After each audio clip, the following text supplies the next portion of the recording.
Então, neste momento, nós vamos trabalhar um pouquinho mais aprofundadamente as relações entre histórias e teorias antropológicas da arte, né, com o desenvolvimento do pensamento religioso. As relações entre ética, o campo da estética, o sagrado e a noção de valor. Então, aqui vemos bem essa confluência, esse direcionamento, esse espelhamento mútuo nas relações entre a arte e o campo da religião. Pensando um pouquinho mais, né, a relação das artes do corpo, da cena, performance, com o desenvolvimento das teorias da magia e o pensamento simbólico. Bom, para isso a gente vai trabalhar um pequeno conjunto de autores que vão aprofundar alguns aspectos do nosso tema. Então vamos trabalhar um pouquinho as formas elementares da vida religiosa, né, um texto de 1912 de Émile Durkheim. Né. Nesse texto, Durkheim então ressalta que a produção dos objetos estéticos na vida simbólica das sociedades, né, na vida cotidiana das culturas chamadas primitivas, entre aspas, aqui eu coloquei aspas porque é como ele denomina no texto de 1912, a gente tem que fazer uma recuperação histórica nesse sentido, né, está muito associado ao desenvolvimento de um pensamento categorial, né, que ordena e classifica a experiência humana, né, na vida cotidiana. Né? Então, as categorias de pensamento, elas têm origem no pensamento religioso. Então, na perspectiva durkheimiana, né, que é a análise das categorias com fundamentos sociais, ele afirma que todas as categorias têm uma matriz em alguma forma de experiência social. Então, no caso, o pensamento abstrato, ele nasce do pensamento religioso, que é uma experiência de abstração. Né? É o primeiro grande sistema de pensamento, né, que nós temos, né, que sistematiza, ordena, classifica, né, e ordena o mundo do cognoscível com o mundo do incognoscível, né, mas que é capaz de ser verificado logicamente. Nesses termos, então, Durkheim chama atenção para esse mundo dos objetos complexos que são capazes, nas suas operações, de gerar um campo simbólico. Né? Então, são coisas que vêm do mundo da experiência e passam para o mundo da representação. Esses objetos, né, em geral, né, o pensamento sobre os objetos em geral, os objetos estéticos no particular, e no particular ainda maior, o desenvolvimento específico de objetos com uma função artística. Bom, para isso, então, ele vai explorar o tema do totem e do totemismo, né, que é um dos temas da conjunção de objetos. Né. O totemismo, né, como sistema, e o totem como objeto propriamente dito, é um meio de expressar essa força coletiva. Né. Ele integra conjuntos heteróclitos, ou seja, conjuntos diversificados de objetos, que são desordenados, e constrói uma ordem lógica para reuni-los. Esses objetos, então, possuem materialidade, algum meio expressivo, são comunicativos, né, transitam da experiência do campo individual para o campo coletivo, né, permitem, né, a incorporação de valores e, portanto, atingem essa perspectiva abstraída, né, que é a experiência moral e ética, né, social. São as mediações. Né? Nesses termos, então, o Durkheim vai chamar a atenção que existem duas operações aqui, uma boa mímese e a mímese degradada. Né? Como todo objeto identifica-se a uma espécie de modelo reduzido, microcosmo, né? Um modelo idealizado, o microcosmo da sociedade, né? Então esses objetos, né, que produzem essa estesia, eles são sínteses, né? Unificadas e tem que produzir uma coerência no seu ordenamento. Né? Porque eles são objetos que fazem a mediação e, portanto, eles geram uma abstração, né, que permite ser comunicada a todos, né, independente da diversidade das experiências. Né? Nesse sentido, então, esse processo que começa na estesia, que passa pelo processo perceptivo, que se organiza, se sistematiza, que se iconiza, né, se torna um elemento simbólico, né, fazem o caminho da representação, gerando lá, ao final, uma boa ou uma má mímese, né, da realidade, né, um efeito de real aqui. Né? Que já é uma ideia bem aristotélica, né? Então, como é que elas apresentam? Qual é a potência dessas imagens, então, quando elas se colocam diante de nós como uma encenação espetacularizada, por exemplo, pensando no mundo antigo? Né? Então, nesses termos, Durkheim aparece como um autor com matrizes bastante aristotélicas. Né? trazendo esses elementos para o campo de formação das ciências humanas e das ciências sociais, né?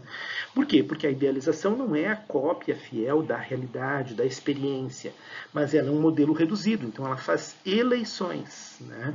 Ela elimina alguns elementos e fica com os elementos sintéticos, aqueles que configuram uma ideia, entre aspas, de estrutura. Ainda não estamos falando de estrutura propriamente dito, né? Mas estamos falando da formação de algum tipo mais universalizável, capaz de ser compartilhado por todos no campo da experiência. Então, esse objeto ele tem aspectos afetivos, afetuais, expressivos e aspectos simbólicos. O objeto é afetivo porque ele produz e promove um prazer a partir da sua dupla origem, né, afetiva. A primeira, que é aquela do ator espectador, né, dirigindo o seu olhar para a intensidade das coisas do mundo, e a outra que é dirigindo o olhar, né, para a própria representação, quer dizer, a gente fica no meio, né, desse processo.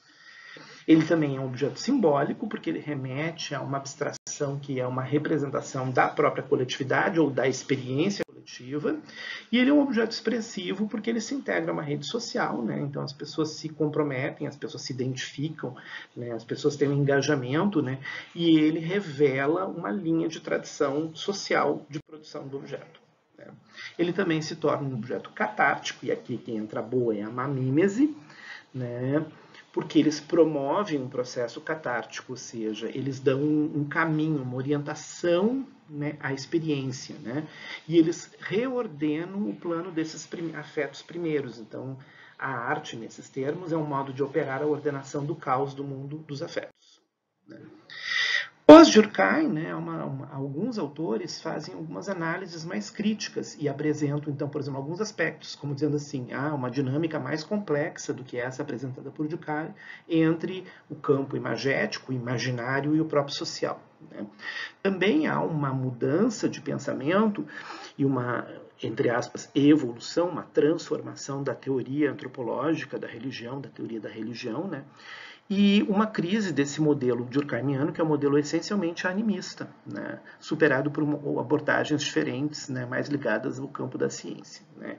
Então, essa relação entre religião passando para a arte, ou da ciência passando para a arte, né, são duas formas que vão se dicotomizar, ser tensionadas, né, nesses termos. Né. Bom, dois autores importantes que nós, então, pensamos aqui são Jean-Pierre Vernant, que é um historiador do mundo antigo, e o Regis Debray, que é um historiador da imagem. Ambos falam da função simbólica das imagens e da formação dos ídolos, da formação dos ícones, da formação dos elementos, né, que representam, né, simbolicamente a potência coletiva. No caso, por exemplo, um ídolo, um ícone, é também um tipo de totem social. Então, nesse sentido, seria, né, uma perspectiva durkheimiana. Na perspectiva desses dois autores, né, a imagem ela vem superando, vem ultrapassando a própria formulação desse objeto inanimado que é o próprio animismo contido no totem. Né?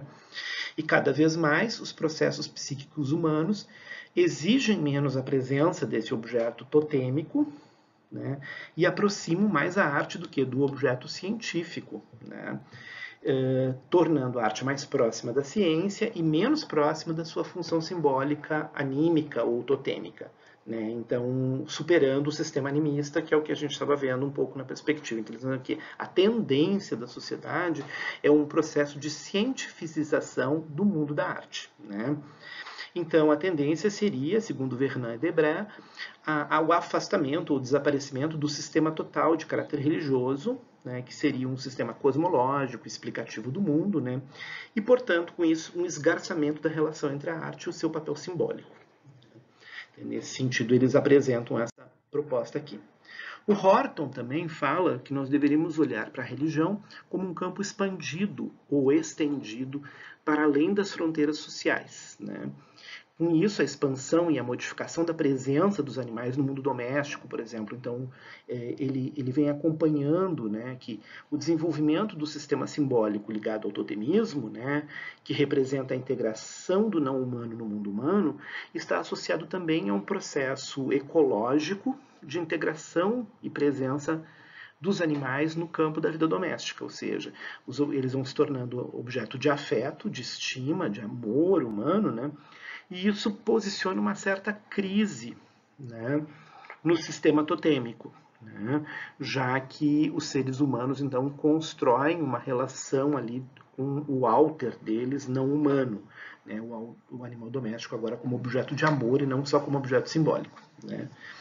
O totem durkheimiano, segundo Horton, seria essa reunião, essa combinação dos elementos heteróclitos, configurados no nível superior e socialmente empático, de reconhecimento e identificação social. Né? Na perspectiva dele, inaugura-se um posicionamento que insiste no modo de transição entre o humano e o não humano, né? E nós teríamos o primeiro desenvolvimento de um pensamento de fronteira. Então, na perspectiva Horton, ele faz uma análise diferente, ele faz uma outra leitura e retira outro elemento do texto de Durkheimiano. Né? Os elementos não humanos, via totem, né, processo de simbolização, ganham, na verdade, uma dimensão humanizada. Né? E aí a gente reafirma a lógica simbólica aristotélica de Durkheimiana. Né? Ele, então, apresenta uma outra ideia. Atualmente, né, a transformação das coisas humanas em não humanas, né, que está presente muito na lógica freudiana de totem e tabu, revela também que houve um recalcamento, né, do acontecimento de coisas humanas em formas não humanas, uma tendência, né, a gente alocar ou deslocar experiências humanas para o campo do não humano. Né. Nesses termos, o Horton aponta que as relações não são exclusivamente simétricas, mas existem relações assimétricas entre mundos humanos e não humanos, ou seja, não existe uma simetria plena entre humanos e animais, por exemplo, o humano e o mundo vegetal, mas também existem relações de ordem assimétrica entre o mundo humano, o não humano, portanto, entre humanos e animais e humanos e vegetais, criando lógicas que são da ordem dos resíduos. Né? Esses resíduos criam sistemas cosmológicos, sistemas socioculturais e biopsíquicos bastante distintos, ou seja, eles não estão todos integralizados num sistema simbólico único e operam com outras imaginarizações sociais, né? Imaginarizações que representam esse inteiramente outro, esse residual, aquilo que é assimétrico, aquilo que não é incluído no sistema simbólico daquela sociedade, aquilo que não pode ser lido dentro do sistema do totem, por exemplo. Né? Latour, inclusive, aponta, né, em textos bem posteriores, já dos anos 2000, final da década de 90, né, 2000, 2010, 2012, né, enfim, né, que esse tema, que é um tema tremendamente importante na formação do pensamento sociológico, que é a totemização do social, deve ser reeditado, repensado. Né? E que a sociologia, então, ao tratar dos objetos não humanos, né, poderia estar pensando isso a partir de uma outra perspectiva. Então, por exemplo, os artefatos criados, né, então aí a gente começa a pensar em questões, né, como os objetos, né, metamórficos e performativos da arte africana, por exemplo. Né? Latour, então, identifica uma concepção de sociedade que não deve ser o pano de fundo dos fenômenos que acontecem, né? Porque isso seria pensar que o próprio social e a sociedade é um totem, né? Ou seja, ele é um objeto estável e de referência simbólica. Né? Então, a noção de social e a noção de sociedade passa a ser um sistema de crença. A gente acredita que as sociedades existem efetivamente e funcionam efetivamente, né, como grandes ordenadores simbólicos, como grandes bússolas simbólicas do nosso funcionamento humano. Ele vai dizer que nem sempre é assim. Né? A sociedade é apenas um dos elementos que integra uma série de ramificações e relações de agenciamento. Então, o conceito de sociedade é um conceito restrito, ele não é um conceito totalizante. Então, Latour inverte essa ideia, né? Por isso que eles não totemizem o social, não transformem o social num totem absoluto, num sistema absolutamente estável, já que essa estabilidade não existe, nem mesmo na análise do social, porque nós estamos falando sempre de modelos de agenciamento de relações. Né? A presença preponderante dos elementos não humanos, após, por exemplo, a Revolução Industrial, a Revolução Biotecnológica e a Revolução Informática, denotam que o mundo dos artefatos não é apenas a experiência de objetos. Então, os artefatos não são só embasados numa experiência de estesia sensorial, perceptual dos objetos. Elementos não humanos podem ser pensados como, né, não apenas mediação, intermediadores. Então, lembrem, né, que Durkheim falava que o totem era o mediador simbólico, né, então todos os objetos seriam conectores e lugares de intermediação, moedas de troca simbólica, mas, na verdade, eles passam a estar no mesmo nível dos humanos e, ao invés de ser agentes entre o simbólico, né, e a sociedade, ou entre as relações humanas, simbolizador das próprias relações humanas, eles são, na verdade, agenciadores de mediações de ações, né? Ou seja, eles também promovem ações, então eles também são atores, vamos dizer assim. Né? E eles estão num campo mais performativo. Eles agenciam, né, e produzem zonas de agenciamento. Né? E isso, então, integra a perspectiva que a gente vinha falando um pouquinho antes, é mais complexa, né, dessa assimetria, mas também da assimetria que existe entre animais, vegetais, humanos e agora os artefatos advindos, né, como os objetos, os gadgets, né, os objetos nascidos da Revolução Industrial, da Revolução Informática, da biotecnológica, enfim. Né.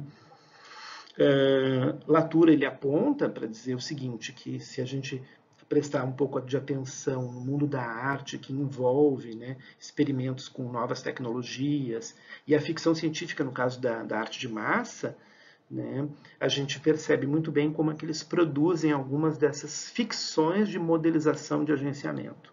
Né? Ali, o vasto universo do não-humano se apresenta em outras formas, como objetos inumanos, transhumanos, pós-humanos, né? Produzindo novos rostos de agentes. Então, o que o Latour está apontando, né, é que talvez essa dimensão totêmica ela nos permita pensar a ideia de agenciamentos, né, que são produzidos entre conectores diferentes, onde os humanos não entram em negociação. Então, por exemplo, né, questões, por exemplo, da inteligência artificial são muito bem representadas aqui na perspectiva do Bruno Latour. E que isso é uma problemática para o campo artístico. Né? Então, isso afetaria a produção, né, de uma nova pauta das teorias contemporâneas e das teorias da arte também, né? Hibridando, né, o artístico, o estético com ciência, e muito mais que ciência, com tecnologia. Né? Bom, nesses termos, então, onde a gente chegou com Durkheim, né? O não humano apresenta diferentes facetas, né? Uma faceta anímica, né, ligada ao animismo, né, que é dar vida, ou dar alma, a imagem dos objetos inanimados. Por exemplo, uma pedra, ela passa a ter um significado. Né? Então, ela ganha uma alma, ela ganha um sentido, ela ganha uma existência. Né? Mas também o não humano como faceta do biológico, né? Que dá uma imagem da vida do inanimado. Né? Então, por exemplo, né, a complexidade do comportamento dos animais, a géstica da espécie humana aproximada da espécie animal, né? Movimentos corporais, etc. E tal. E um aspecto psíquico, que pretende fornecer imagens da vida psíquica da espécie humana em particular. Né? Como é que nós, por exemplo, subjetivamente nos apropriamos dos fenômenos culturalmente situados, né? E tornamos eles fenômenos privados e íntimos, ou seja, damos um sentido particular. Né? Em última instância, ele ainda diz que essa dimensão não humana, anímica, biológica e psíquica ganhou, né, a partir da Revolução Industrial, né, e depois das revoluções informática e biotecnológica, uma dimensão altamente tecnológica, que produz não apenas a imagem da espécie humana, a imagem da vida psíquica, da vida íntima, do comportamento humano, da alma humana e da alma das coisas, mas também uma imagem da vida de todos os outros objetos, né? Sejam os resultantes de tecnologias mais arcaicas, né? Porque quando falamos de tecnologia nós podemos estar falando de uma pá, de uma ferramenta, né?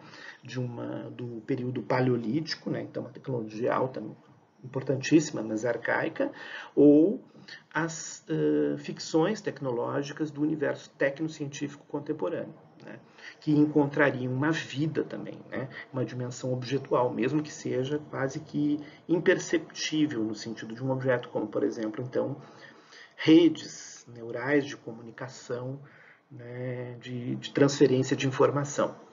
Né, e isso, então, resulta, né, numa perspectiva de ordem tecnológica para o campo estético, que a gente chamaria de uma exploração tecnoestética. né? Nessa perspectiva, então, começando no Durkheim, a gente finaliza dizendo, né, que um dos exercícios, né, da arte é dar faces humanas para dimensões não humanas da existência.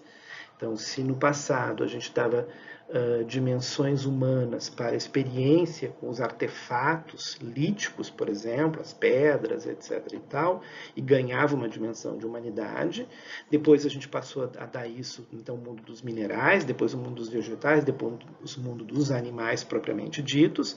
Hoje nós estamos dando facetas humanas para experiências não humanas ligadas à experiência da tecnologia. Bom, depois do Durkheim, nós temos então a importante obra do Lévi-Strauss, né, que vai propor uma ideia, né, bastante conceitual de dizer que a arte é como seria uma espécie de um pensamento budista, um caminho do meio. Né? Ela está no meio do caminho entre o mítico e o mágico e o científico. Né? Por quê? Porque ela lida na perspectiva mítico e mágica, né, com elementos anímicos, né, energéticos, então os objetos materiais propriamente ditos, a matéria, a confecção, de alguma maneira há uma dimensão matérica em qualquer objeto, né, e o próprio imaterial do objeto, mas também com objetos mentais, construções, elucubrações de ordem intelectual que estão mais no campo da ciência. Então a arte na perspectiva Lévi-Straussiana, ela vai aprofundar a questão aristotélica durkheimiana do modelo reduzido. A gente viu que o Durkheim já tinha tomado isso do Aristóteles, né?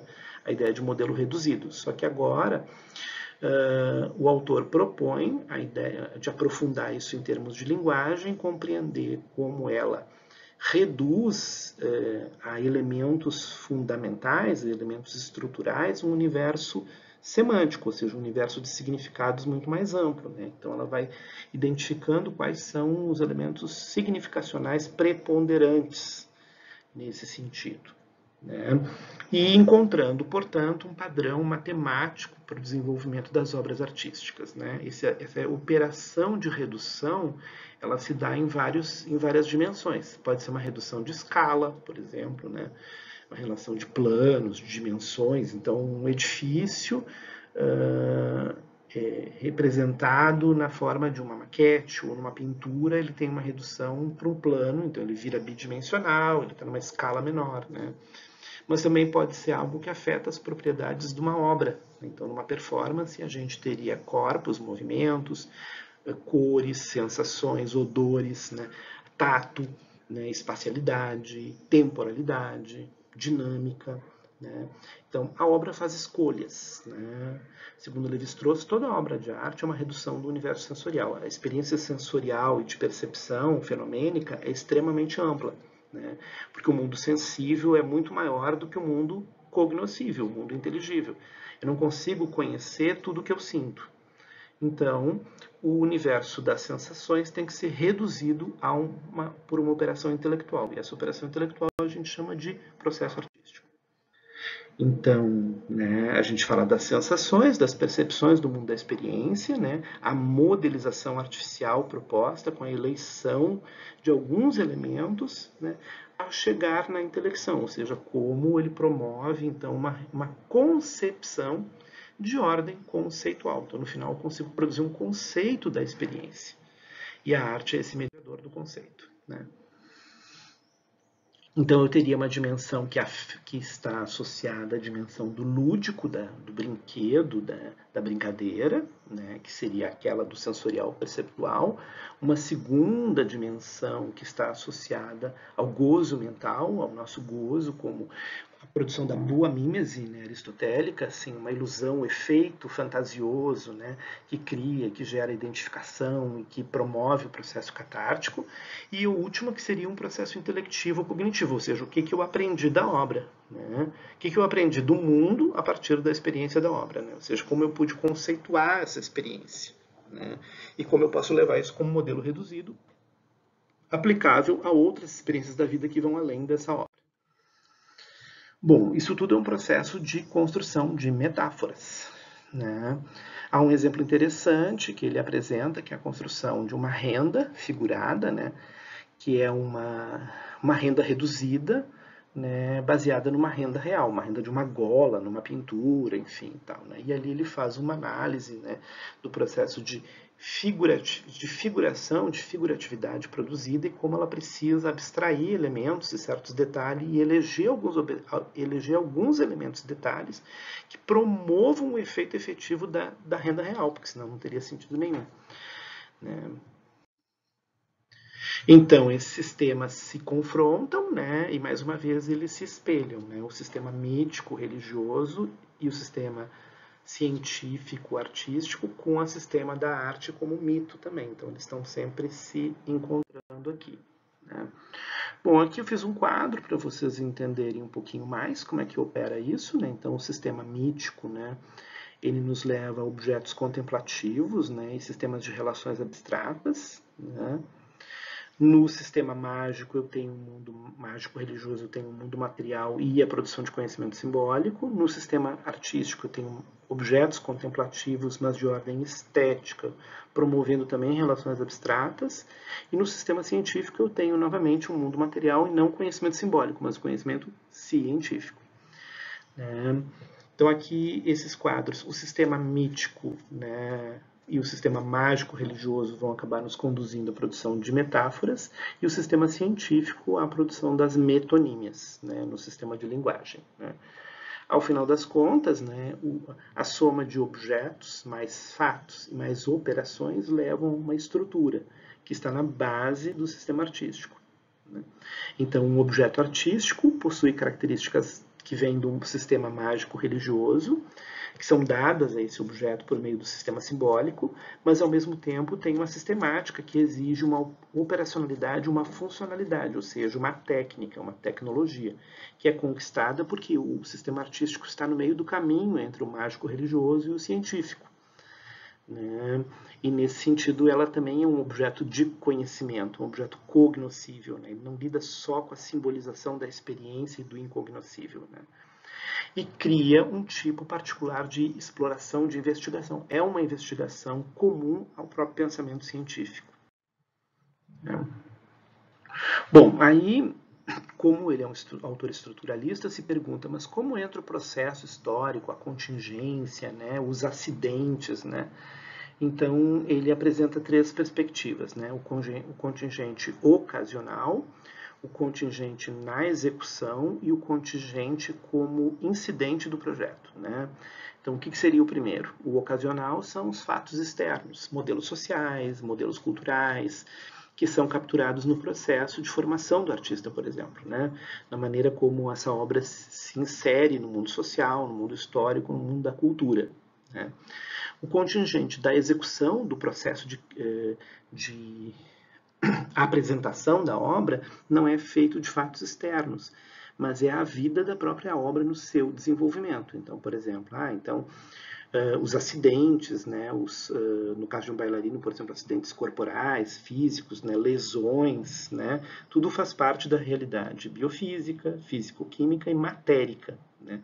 No caso de uma obra plástica, por exemplo, escultura, então vai levar em conta a resistência do material, né, no caso da pintura, né, a preparação da tela, enfim, né, todas essas coisas que produzem incidentes e contingentes no processo de execução da obra. Né. E o terceiro é o contingente que aparece como incidente do projeto, né, que ocorre também durante a execução da obra, mas ele afeta a finalidade do projeto, né? Ou seja, ele é um acidente do processo produtivo que pode desviar e mudar o sentido, né, do projeto artístico propriamente dito. Então, assim, ele incorpora a dimensão histórica. Né?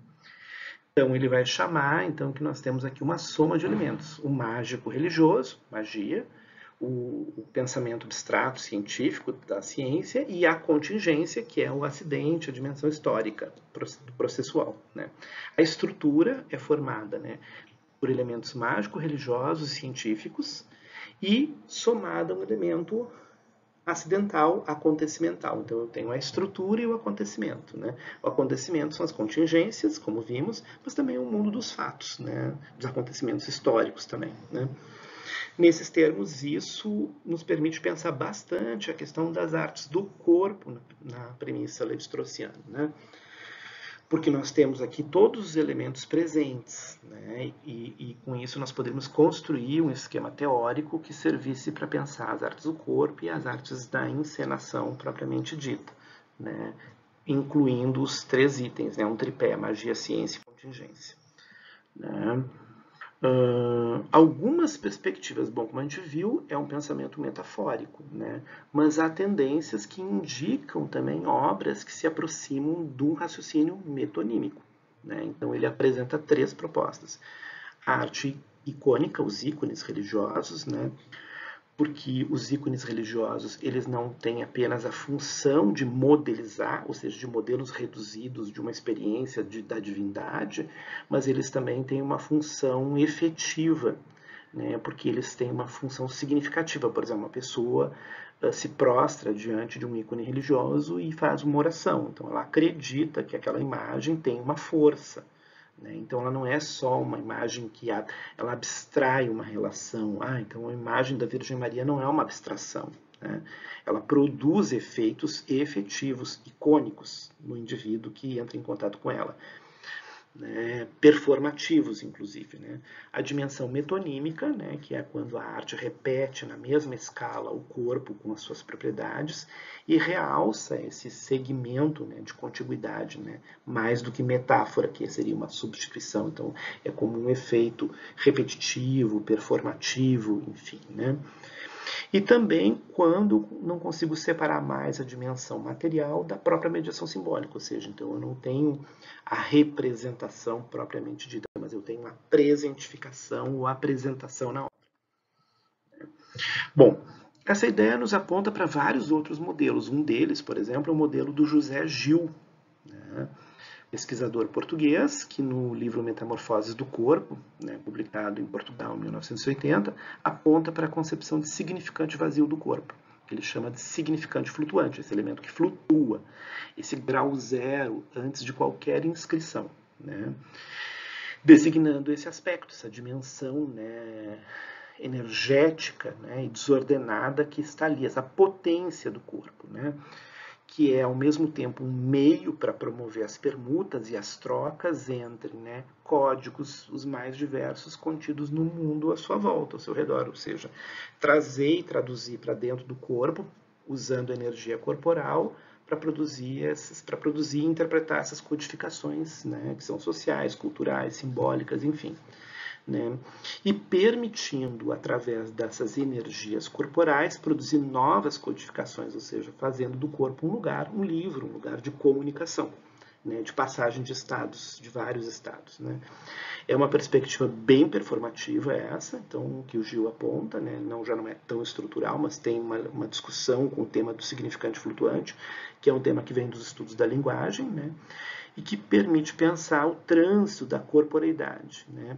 Como uma superfície para realizar a inscrição de coisas. Então, quer dizer, o corpo é um lugar onde as coisas se inscrevem, né? E ao mesmo tempo se lançam. Né? Então a gente escreve no corpo, com o corpo, e lança as coisas com o corpo, né? Produzindo novas significações. Né? Assim, na perspectiva, nós poderíamos pensar que a dimensão performativa teórica, quando eu falo performativa, não é a performance em si, mas é o ato performativo, permite a gente pensar um conceito e também um campo privilegiado de como é que as pessoas não são só, não apenas absorvem, né, e fazem, ou seja, aprendem códigos, mas como as pessoas também se livram de códigos, né? Porque a gente não pode passar a vida inteira sempre obedecendo a um único exclusivo código social. A gente pode mudar de código durante a vida, né? E encontrar novos sentidos existenciais, né? Então esse é um desafio que o Gil aponta aqui, né? Ele fala desse excedente, esses excessos de codificação que nos permitem a gente, tipo assim, bom, aqui não cabe tanto, o vaso está cheio, então alguns códigos, para que apareça um novo sentido, eles precisam ser eliminados, abandonados, deixados de lado. E a última abordagem é uma abordagem neuroestética, né, que traz de volta a questão da relação com a biologia, presente, né, em Estilo, Graça e Informação na Arte Primitiva, um texto de 67 de Gregory Bateson, do livro Ecologia da Mente no Espírito da Arte. Aqui, então, Bateson aponta uma tese muito interessante, que é o desafio da arte é reencontrar a dimensão humana da graça, né? Segundo Bateson, né, que é um biólogo, né, a graça é uma espécie de combinação entre conduta e comunicação presente no reino animal. Né? Ela é extremamente simples e, ao mesmo tempo, extremamente divina e religiosa. É a maneira como os animais nadam, é a maneira como eles voam, né? O voo de um pássaro. Né? Então, a perfeição, a graça contida nos gestos, no movimento e nas formas de comunicação, então, na etologia do reino animal, né? Que a espécie humana perdeu, né, no meio do caminho da sua história. E, segundo ele, né, pensando em Aldous Huxley, Walt Whitman e tal, ele faz uma reflexão que nós perdemos essa capacidade de comunicação com essa graça, que é uma espécie de integração com o ambiente natural. Né? Por quê? Porque nós estamos imbuídos de uma consciência, né? E uma autoconsciência de nós mesmos, que a gente acredita que a gente sabe tudo sobre si mesmo, e que produz, então, o quê? Um conjunto de enganos. Então, nós nos enganamos em relação ao mundo, aos outros, e nos auto-enganamos o tempo inteiro.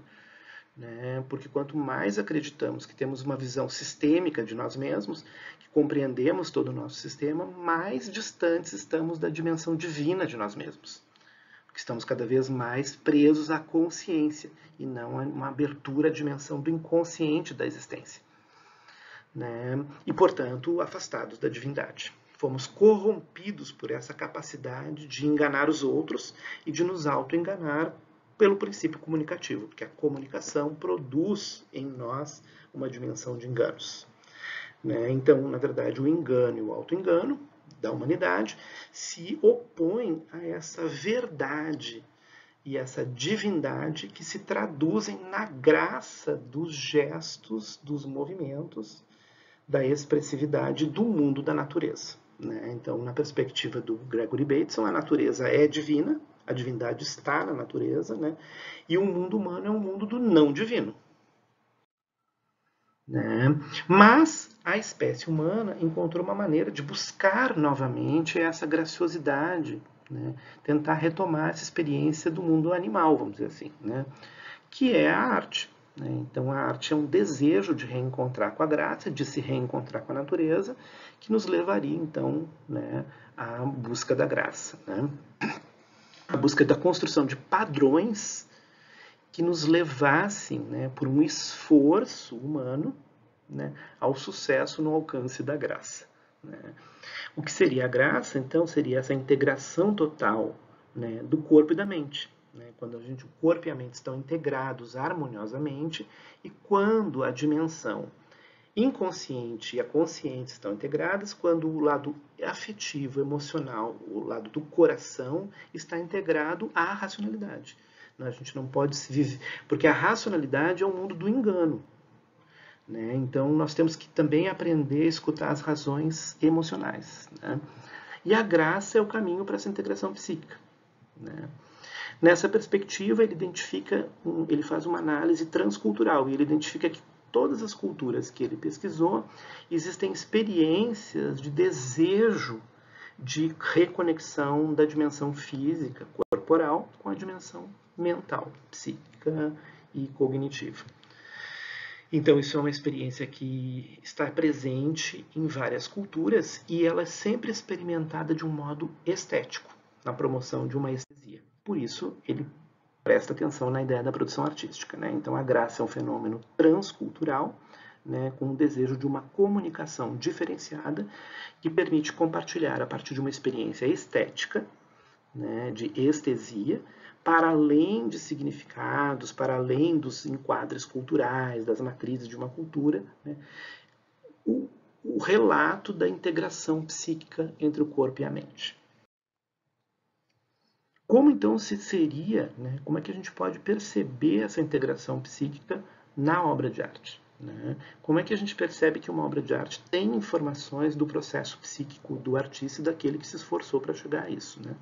Segundo ele, como a gente não pode adentrar a toda a dimensão do processo psíquico do outro, a gente precisa construir um princípio formal de análise da que vai levar à análise dos significados culturais, de como é que os artistas, numa dada sociedade, construíam códigos, que não são os conteúdos, mas como os códigos são aqueles estilos culturalmente situados.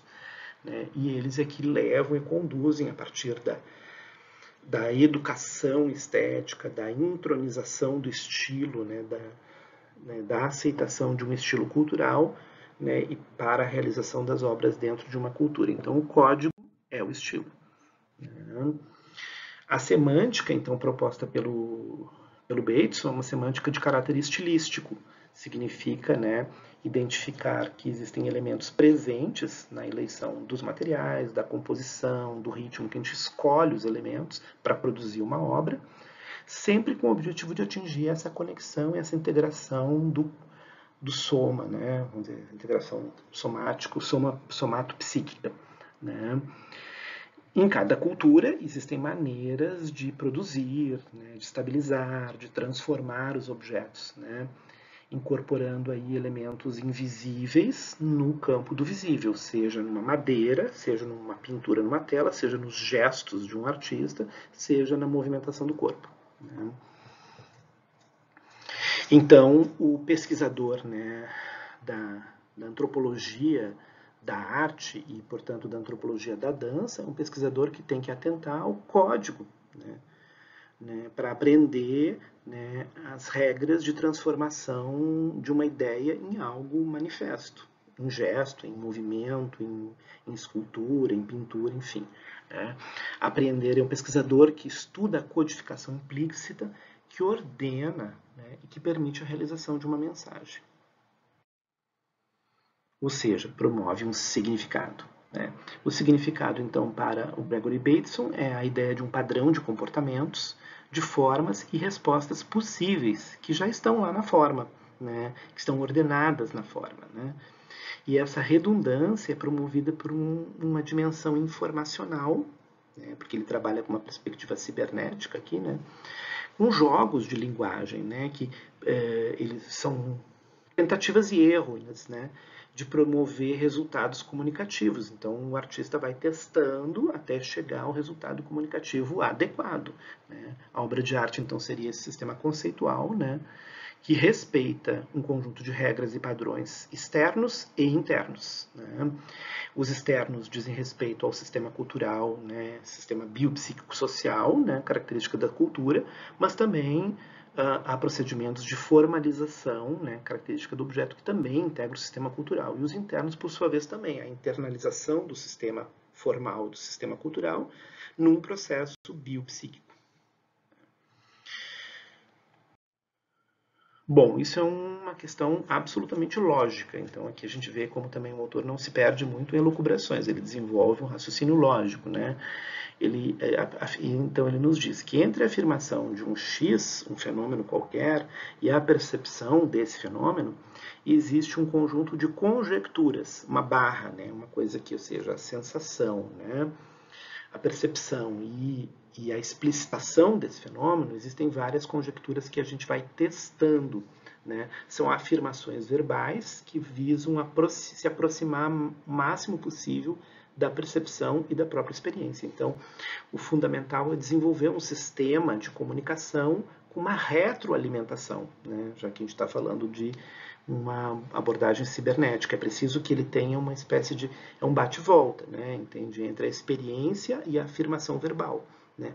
Pelas cadeias, né, de conjecturas que são elaboradas pelo artista durante o processo e também daqueles que são os partícipes, que são aqueles que vão compreender a cadeia, né, e o conjunto de informações redundantes que servirão para a gente ter uma compreensão efetiva da experiência. Né? Então, o visual indo para o verbal caminhando para o visual. Né? A comunicação aqui é entendida como exatamente essa promoção da redundância da informação. Né? Então, eu tenho um nível informacional, eu tenho um nível comunicativo. Né? Cada vez que eu explico, eu produzo uma repetição diferida na linguagem. Né? Ou seja, eu vou sempre reexplicando num novo nível, tornando mais complexo o próprio sistema.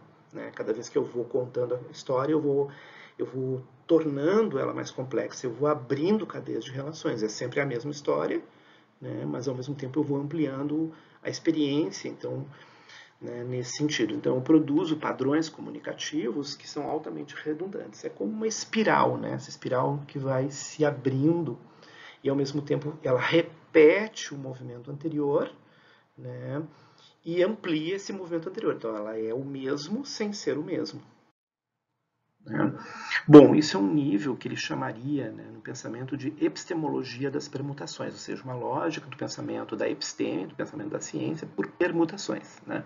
Nós passamos de um nível de conhecimento ao outro através de lacunas. Então, sempre existe uma lacuna, ou seja, né, quando a gente se comunica, tem uma parte da comunicação que falha, uma coisa que o outro não entendeu, e eu tenho que reexplicar tudo de novo. Né? É o metálogo, né? Que é a ideia de que existe uma estrutura que, enquanto eu estou conversando, eu estou aprendendo a pensar. Né? A conversação também me ajuda a aprender a pensar. Né? Então, essa lacuna e essa barra, elas produzem um salto, e eu passo para um novo plano, ou seja, então, um novo nível da espiral, que não é mais o mesmo. Então, eu repito, porque é o mesmo movimento, mas eu estou num outro plano agora. Né? Essa epistemologia de permutações, né, é um conhecimento que resulta de uma experiência sensível, mas com um esforço inteligível comunicativo. E aqui é a grande questão, essa é a problemática do estudo científico da arte, na perspectiva do Gregory Bateson, né, esse antropólogo. A arte é a procura da graça no movimento, no gesto, no desenho, né, na escrita, né? E essa graça é uma tentativa de encontrar uma integração entre o quê? O biológico e o psíquico, né? Então, entre o corpo e a alma. Né? E a arte é esse complexo processo de estratificação na mente, esse conjunto de operações nessa espiral, que vão produzindo sínteses cada vez mais complexas entre o sensível e inteligível, o consciente e o inconsciente, tentando produzir nessa espiral um conjunto padronizado. Muito interessante. Né? Então, que tipos de conhecimentos podem ser elencados quando estamos falando de processos artísticos? Quando falamos, então, de processos artísticos, estamos pensando em conhecimentos inconscientes, conhecimentos que estão presentes no hábito das ações cotidianas, conhecimentos da percepção, formas de habilidades encontradas em disciplinas meditativas, como no Zen budismo. A prática artística está muito associada a isso, né?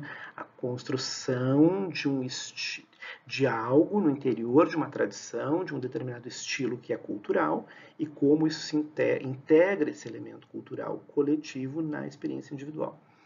O conhecimento das imagens, né, na relação da imagem com processos matemáticos e leis universais, por exemplo, as relações entre imagem e matemática nas geometrias sagradas, as teorias psicanalíticas também, na abordagem dos sonhos, né, como metáfora dos processos primários humanos, a própria concepção do inconsciente, né, de Freud e também de Jung, né?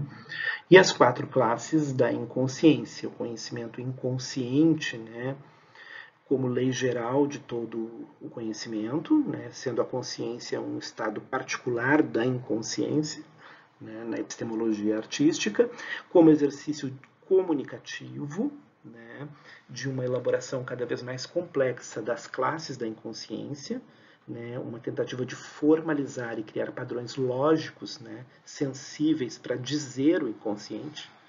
Né. Alguns exemplos que são dados por ele, por exemplo, a destreza dos arqueiros, né, a arte de fazer o chá, né, essas metáforas, né, e experiências culturais da cultura chinesa, japonesa, né, coreana. Né. A destreza é um elemento fundamental nessa perspectiva, porque a destreza revela um domínio técnico sobre o fazer e uma forma de uma consciência num fato inconsciente, ou seja, né, quando eu tenho a destreza num ofício, eu sei que sei fazer, né, mas eu sei fazer porque eu pratico continuadamente a mesma coisa. Né?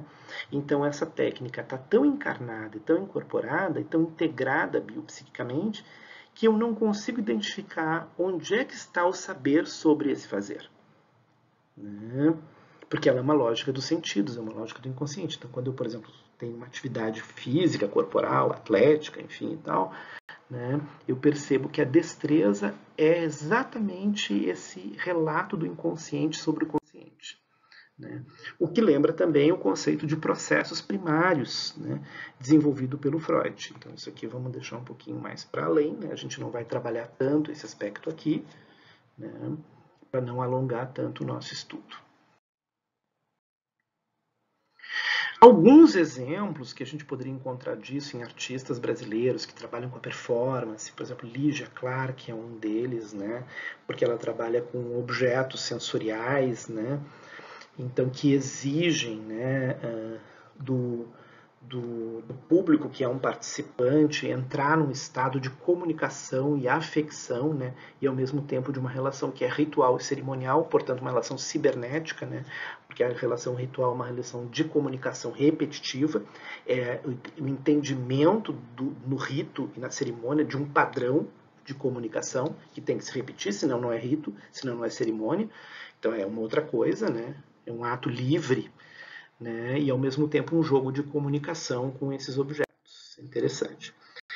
Aqui eu fiz um quadro, né, de modelização, né, apresentado aí nessa perspectiva dela, né, ligando os padrões afetivos desenvolvidos na espécie humana com o jogo das comunicações das relações, um princípio terapêutico e a performatividade.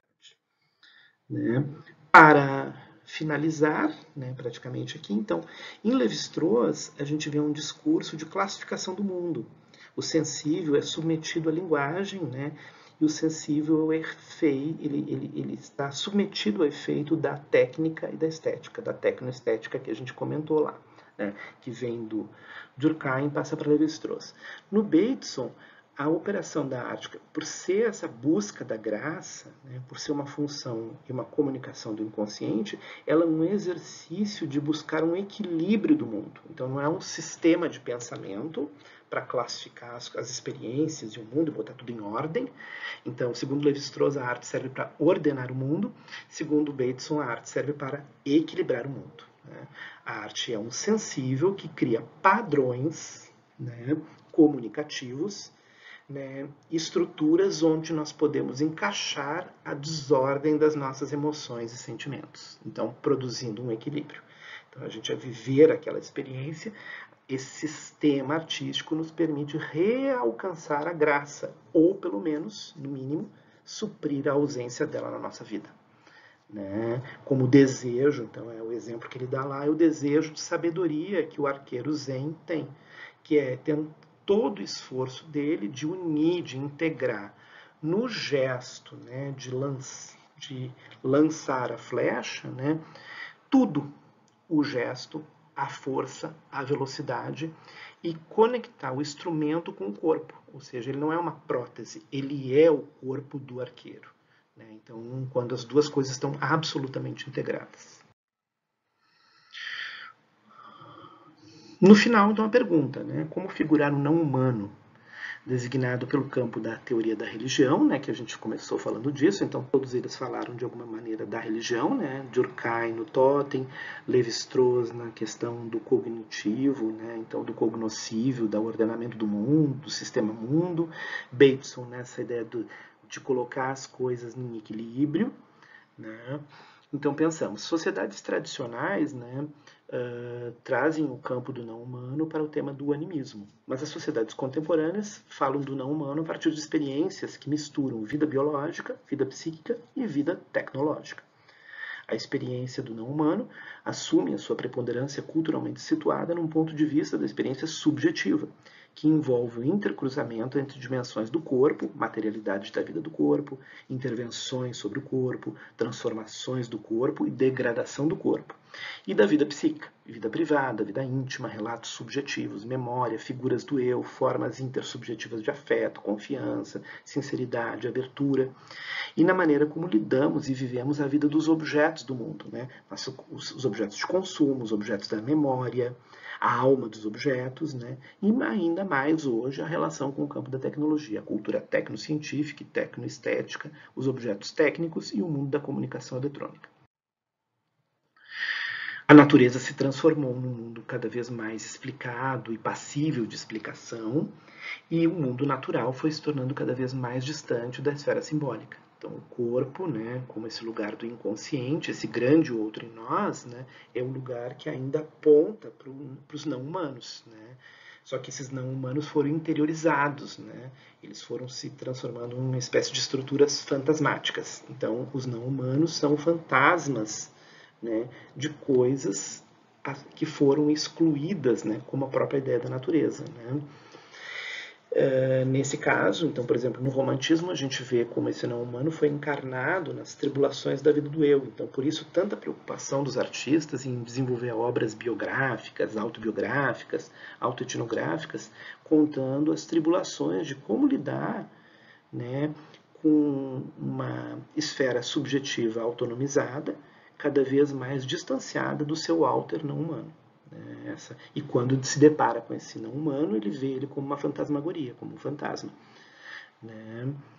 E a tecnologia e a tecnoestética também se apresentam como um grande outro, né, em nós. Então, o nosso inconsciente é um dos grandes outros, que a natureza já foi, né? A gente olha lá no Durkheim, então nós temos o inconsciente, mas também nós temos a tecnologia.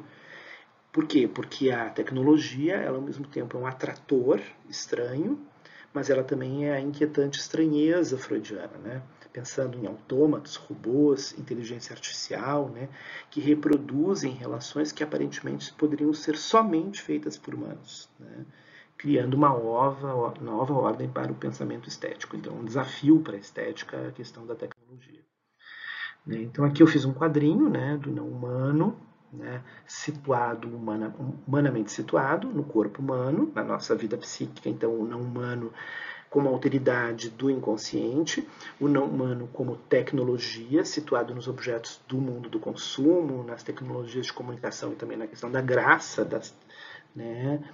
das conexões, né? O não humano como vida biológica, situado no mundo dos vegetais e dos animais, o não humano como animismo, né, que está ligado ao resíduo da cultura humana, quer dizer, que seria o último, né, que é o inanimado absoluto, né, que seria a condição efetiva da morte, né, do morrer, né, do desencarnado, né, ou da carne sem sentido. Né.